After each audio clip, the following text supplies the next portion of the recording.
Message type करके कई बार सोचा हो कि भेजूं या नहीं, जो आर्गुमेंट कभी हुआ ही ना हो उसके बारे में मेंटली खुद को प्रिपेयर करना, किसी बात के बारे में इतना सोचना कि वो आपके दोस्त पर कितना असर डालेगी, वो दोस्त जिससे आप सालों से मिले ही नहीं। मूवी देखने का सोचा मगर डिसाइड करने में इतना वक्त लगा दिया कि कुछ देखा ही नहीं। छोटा सा डिसीजन लेने में टाइम वेस्ट किया कि कहीं डिसीजन गलत ना हो जाए। अगर आप इनमें से ज़्यादातर बातों से रिलेट करते हैं तो आप सोचने में माहिर हैं। आपका ब्रेन एक पावर हाउस है, लेकिन हो सकता है कि आपकी ओवर थिंकिंग आपको ओवर पावर कर रही हो। लेकिन ये सब महसूस करने वाले आप अकेले नहीं हैं। 25 से 35 साल के 73% लोग और 45 से 55 साल के 52% लोग ओवर थिंकिंग करते हैं। कुछ टूल्स और फार्मूलाज का यूज़ करके आप अपना माइंडसेट बदल सकते हैं और आपके साथ साथ बहुत सारे लोगों ने ये तरीका इस्तेमाल करके अपना माइंडसेट बदला है और आप भी बदल सकते हैं। इस वीडियो में आप देखेंगे कि कैसे हमारी थिंकिंग ओवर थिंकिंग में बदल जाती है और हमारी ओवर थिंकिंग की क्या वजूहात होती हैं और कैसे आप अपनी ओवर थिंकिंग को डीप थिंकिंग में बदल सकते हैं।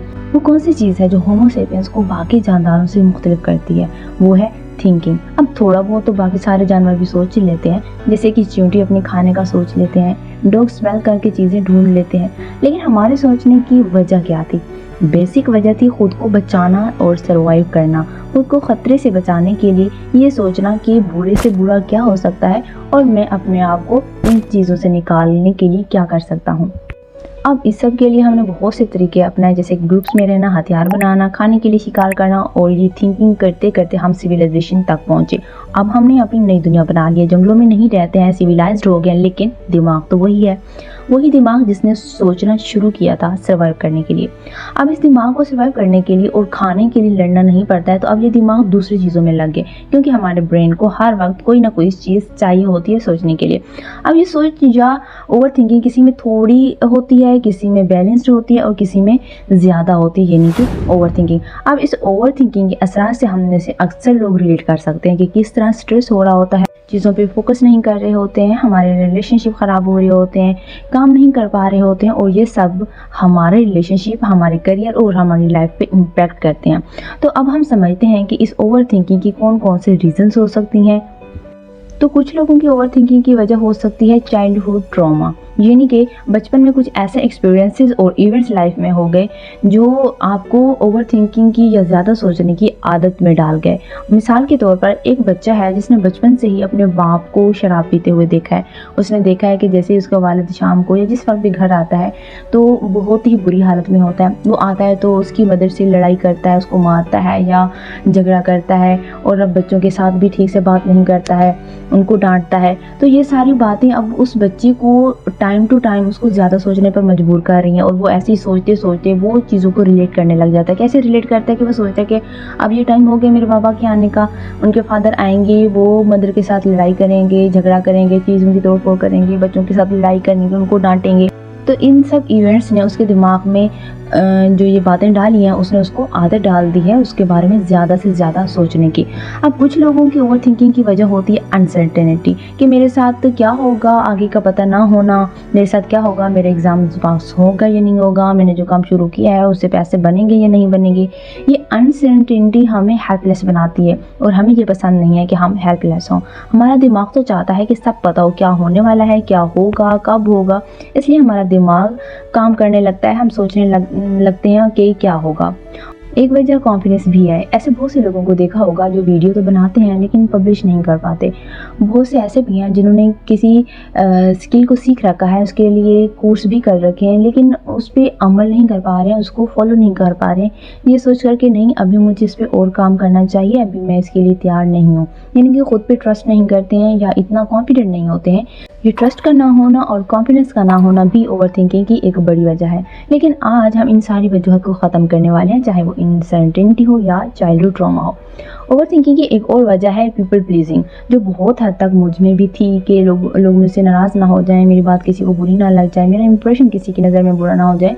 तो अगर आप भी पीपल प्लीजर हो तो ओवर थिंकिंग नेचुरल है और वो ज़रूर होगी। ओवर थिंकिंग की एक और वजह है fear of feeling uncomfortable. Uncomfortable होने से डरते हैं, हम कुछ करना चाह रहे हैं लेकिन एक्शन लेना मुश्किल है, बस उसके बारे में सोचते ही रहते हैं।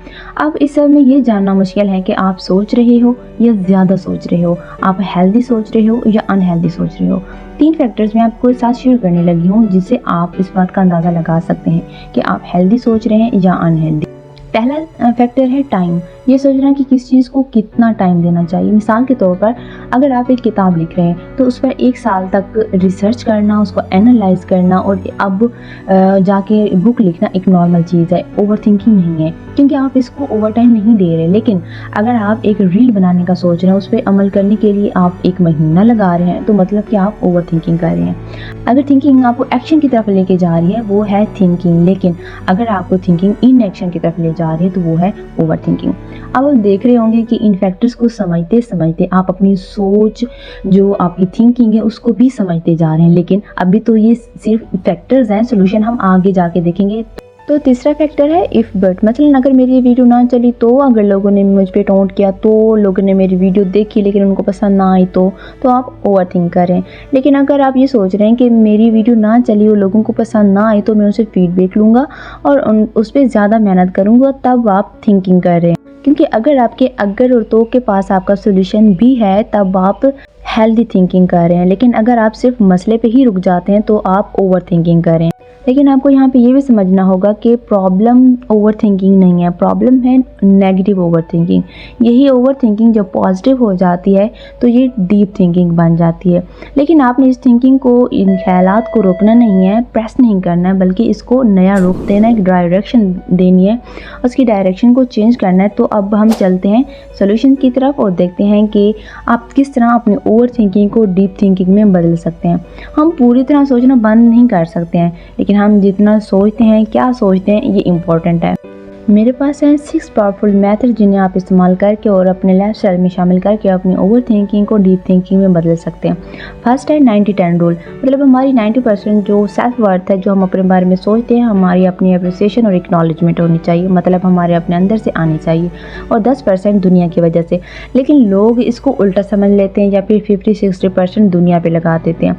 मतलब अगर आप एक स्पीच तैयार कर रहे हैं, एक तकरीर बना रहे हैं, तो इसमें 90% आपका फोकस इस पे होना चाहिए कि आप लोगों को डिलीवर क्या करना चाहते हैं, आप स्टार्ट कहाँ से करेंगे, आपका कॉन्टेक्स्ट क्या है, आप एंड कहाँ पे करेंगे, इस पे होना चाहिए। और 10% इस पे कि लोग क्या सोचेंगे, क्या कहेंगे और क्या फीडबैक देंगे। अब होता यह है कि जिसको ओवर थिंकिंग की आदत होती है, उसकी आदत आहिस्ता आहिस्ता उसकी छोटी छोटी डिसीजन में भी आ जाती है। मिसाल के तौर पर मैंने कौन से रेस्टोरेंट में खाना खाना है, कौन से कपड़े पहनने हैं, मैसेज करूं या ना करूं। लेकिन हमें यहाँ पे अपनी आदत को रिवर्स करना है, अपने छोटे छोटे डिसीजन में सोचना है कि यहाँ पे बुरा से बुरा क्या हो सकता है, यहाँ पे मेरा ज़्यादा नुकसान नहीं होगा, इसलिए यहाँ पे क्विक डिसीजन लें, कहाँ जाना है, कौन से कपड़े पहनने हैं, कौन से रेस्टोरेंट में खाना खाना है, मैसेज करना है नहीं करना है, it should be very quick. इसका फ़ायदा क्या होगा कि आपके दिमाग को जल्दी डिसीजन लेने की आदत हो जाएगी। जब आप छोटी छोटी चीज़ों में डिसीजन लेना शुरू कर देते हो, कभी आपको फ़ायदा होता है, कभी नुकसान होता है, लेकिन आपका कॉन्फिडेंस बढ़ जाता है, आपके दिमाग को हैबिट पड़ती है कोई डिसीजन लेने की और आप में हिम्मत पड़ती है कि हाँ मैं डिसीजन ले सकता हूँ। जेफ बेज़ोस डिसीजन को 2 टाइप्स में डिवाइड करते हैं, एक रिवर्सिबल और दूसरा इरिवर्सिबल। जो रिवर्सिबल डिसीजन होते हैं वो कहते हैं कि उनको क्विक करें, और जो इरिवर्सिबल होते हैं, जिनको हम दोबारा चेंज नहीं कर सकते, उन पे थोड़ा वक्त लगाते हैं, सोचते हैं, समझते हैं और फिर डिसीजन लेते हैं। यहाँ पे आपके लिए एक अच्छी सी टिप भी है कि जब भी आप किसी चीज़ के बारे में सोच रहे होते हैं तो अपने पास एक शीट बना के रख लें। अब जैसे ही आपके पास कोई एक थॉट आती है तो आप उसमें लिखें शीट में कि मैं अभी नहीं, बाद में सेपरेटली बैठ के इस पर थोड़ा सा देर के लिए सोचूंगा, अलग से इस पर डिटेल। बस आपने अपने ब्रेन को एड्रेस करना है कि हाँ मैं इसके बारे में सोचूंगा। याद रखें, आपने अपने सोचों के तूफान को रोकना नहीं है, सप्रेस नहीं करना है, बल्कि उसको डायरेक्शन देनी है। तो जब ये आपको रियलाइज़ हो कि आप नेगेटिवली ओवर थिंकिंग कर रहे हैं तो उनको रिफ्रेम करना स्टार्ट कर दें। मिसाल के तौर पर अगर आप सोचते हैं कि अगर चीज़ें मेरे हिसाब से ना हुई तो क्या होगा, आप उसको रिफ्रेम करके ये कह सकते हैं कि अगर चीज़ें मेरे हिसाब से हुई तो क्या होगा। मतलब आपको कोई थॉट आ रही है तो उसको प्रॉब्लम ओरिएंटेड ना सोचो, बल्कि उसको सॉल्यूशन ओरिएंटेड सोचो। कुछ होते हैं हैक्स और कुछ होते हैं ज़िंदगी गुजारने के तरीके। अब जो 4 सॉल्यूशंस मैंने बताए हैं वो थे हैक्स, और अब जो नेक्स्ट 2 तरीके मैं बताने लगी हूँ उनसे ना सिर्फ आपकी ओवर थिंकिंग ख़त्म होगी बल्कि आपको अपनी ज़िंदगी में उससे और भी बेनिफिट्स नज़र आएंगे। पांचवा सोल्यूशन है अवेयरनेस। एक ट्रैफिक इंस्पेक्टर को ट्रैफिक को मैनेज करने के लिए सबसे पहला काम क्या करना चाहिए? उसे ये करना चाहिए कि वो ट्रैफिक के फ़्लो को समझे कि कहाँ से ट्रैफिक ज़्यादा आ रही है, कहाँ से कम आ रही है। तो अगर हमें अपने माइंड को समझना है, थिंकिंग को समझना है, तो सबसे पहले उसके ट्रैफिक को समझना होगा, उसके फ़्लो को समझना होगा कि कौन सी थॉट्स आती हैं, कौन सी थॉट्स ट्रिगर करती हैं और कौन से थॉट्स बेटर हैं और कौन से नहीं हैं। सिक्स सोल्यूशन में हम आपकी ओवर थिंकिंग की सबसे बड़ी वजह यानी कि अनसर्टेनिटी को पकड़ते हैं और उस पर काम करते हैं। ज़रा सोचें कि अगर सारी चीज़ें पता होती, हर चीज़ के बारे में ही पता होता कि क्या होगा, सब कुछ सर्टेन होता, अनसर्टेनिटी ना होती, तो ज़िंदगी किस तरह गुजरती। क्रिकेट मैच में अगर पता होता कि कौन सी बॉल पे छक्का है, कौन सी बॉल पे आउट है, तो क्या गेम का मज़ा आता। ये अनसर्टेनिटी ही है जो हमें इंजॉय करवाती है। अगर सारी चीज़ें सर्टेन हो जाए, सब चीज़ों का पता चल जाए, तो ना ही ग्रोथ होती है, ना ही एक्साइटमेंट रह जाती है और ना ही पोटेंशियल रहता है। तो जिस चीज़ से आप डर रहे हैं, जिस चीज़ से भाग रहे हैं, उस चीज़ की इम्पोर्टेंस को समझें। जिस चीज़ से दूर जा रहे हैं, जाने की कोशिश कर रहे हैं, अगर उसको एक्सेप्ट कर लें तो लाइफ में कितनी बार स्ट्रेस कम हो जाएगी, कितनी बार हम मुस्कुराएंगे और कितनी बार चीज़ों को इंजॉय करेंगे और कितनी बार हम ओवर थिंकिंग से बच जाएंगे, अनसर्टेनिटी से।